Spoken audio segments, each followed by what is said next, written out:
Nous arrivons à la médiathèque de Caudebec dans laquelle se tient un atelier dessin de l'école L'Animéa. Atelier organisé à l'occasion de l'exposition des BD Zombilenium. Cette école a pour vocation d'apprendre ou développer nos talents en animation art graphique ludique. Afin d'en apprendre plus sur cette école, nous avons rencontré Hélène Moinery qui supervise l'équipe pédagogique et anime les ateliers dessin.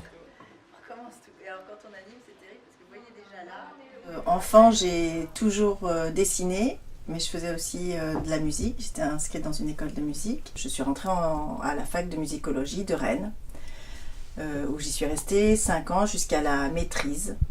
Et au moment d'avoir un choix de sujet de mémoire de maîtrise, il y a plusieurs personnes de mon entourage qui m'ont soufflé de peut-être m'intéresser au dessin animé, puisque je dessinais.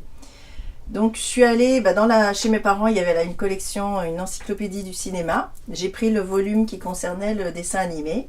Je l'ai ouvert et voilà, j'ai lu tout ce qui concernait l'histoire, du volume en tout cas, sur l'histoire du dessin animé. C'est en travaillant sur ce mémoire que j'ai su qu'il existait une école d'animation en France. À l'époque, il y avait 2 écoles, c'était Émile Cole à Lyon et l'école des Gobelins à Paris. Et c'est tout, il n'y avait pas d'autres centres de formation. Donc j'ai tenté le concours des Gobelins que j'ai eu. Quand on se met à travailler sur de l'animation, tous les acquis techniques au niveau du dessin doivent être acquis. Et moi j'étais un petit peu... il a fallu que je prenne le train en marche. Donc vous étiez déjà un petit peu autodidacte, mais il a fallu que vous travailliez encore plus ensuite. Voilà, sur tous les projets sur lesquels j'ai été salariée, les séries télé, longs métrages, voilà, c'était beaucoup sur les décors. J'ai fait aussi un petit peu de personnages et d'animation, mais plutôt sur des projets plus courts, sur des vidéos par exemple explicatives d'entreprise, voilà, des jeux vidéo aussi pour tablette, où j'ai fait un petit peu de design de personnages ou d'animation, un petit peu de couleur.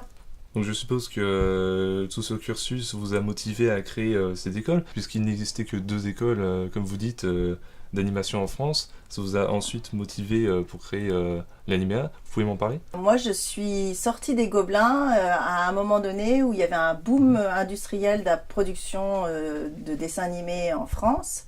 Les écoles ne suffisent plus à former des animateurs. Et ce qui fait qu'il n'y a pas non plus du coup de studios qui viennent sur la région, puisqu'il n'y a pas de personnes formées. Il y avait l'opportunité du coup de créer une école en Normandie, puisque là en revanche c'est un territoire complètement vierge au niveau de la formation en animation. J'ai eu un écho et une écoute très intéressée et un gros soutien de Laurent Bonater de la mairie de Caudebec. C'était l'opportunité rêvée en quelque sorte. Voilà.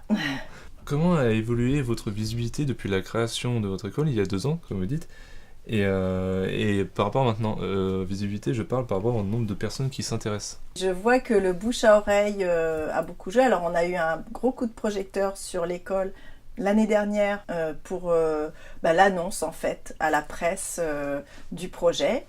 On a eu la première page du Paris Normandie, donc ça a été un gros coup de projecteur. Sinon au niveau du public intéressés, évidemment, des jeunes collégiens, lycéens, étudiants qui dessinent, qui sont passionnés, qui ont envie de se tourner vers ces métiers et qui, voilà, ils viennent nous voir, nous demander des conseils, montrer les books et puis assister aux ateliers. Il y a un graffeur par exemple qui vient régulièrement faire les stages, un illustrateur qui m'a demandé hier, il attendait qu'on ait l'agrément de centre de formation continue pour pouvoir profiter de ces formations au niveau professionnel même. C'est la 2e année que j'ai organisé un programme de stage, donc je les appelle workshops, c'est des formations de 2 jours. Donc soit 12 heures intensives sur un sujet précis. L'école va ouvrir en septembre 2019. Donc la classe prépa l'année prochaine va correspondre un petit peu à une MANA, mais très orientée et spécialisée pour l'animation. En septembre 2020, du coup, on aura une 2e classe, une 2e promo prépa. Et puis les étudiants qui étaient en classe préparatoire en 2019-2020 qui rentreront en première année d'animation. L'ouverture de votre école est vraiment très proche, donc on peut dire. Oui, là c'est les étapes, il va y avoir, voilà, il faut que je fixe, elle n'est pas encore fixée, la date de dépôt des dossiers. Vous êtes dessus. Voilà. Bien, Hélène, merci beaucoup pour tout le temps que vous nous avez accordé et je vous souhaite bonne chance pour la suite, pour vous et votre école. Merci beaucoup.